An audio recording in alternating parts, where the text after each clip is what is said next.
Welcome back, Crammers, to question 10. Solve the simultaneous equations 3x plus 5y is equal to 3.1, 6x plus 3y is equal to 3.75. Show clear algebraic working. Here we're going to be using substitution method where we find one variable and input it into the other equation. Here we have 3y is equal to 3.75. We bring 6x to the other side, so minus 6x. Divide both sides by 3 to isolate y. This cancels out. Y is equal to 1.25 minus 2x. Now that we found y, we input it into the first equation. 3x plus 5y, which we found to be 1.25, minus 2x is equal to 3.1. We expand and simplify to 3x plus 5 times 1.25 is 6.25.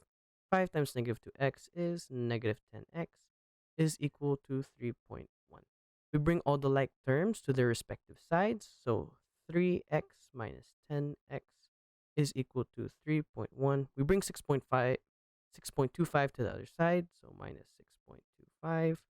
So 3x minus 10x is negative 7x.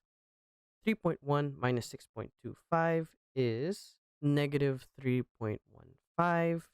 And to isolate x, we divide both sides by negative 7. Divide by negative 7. X is equal to negative 3.15 divided by negative 7, which is 0.45. So x is 0.45. We can write that here. X is 0.45. And now that we found x, we put it into the original equation. So y is equal to 1.25 minus 2 times x, which we found to be 0.45. Y is equal to 1.25 minus 2 times 0.45 is 0.9.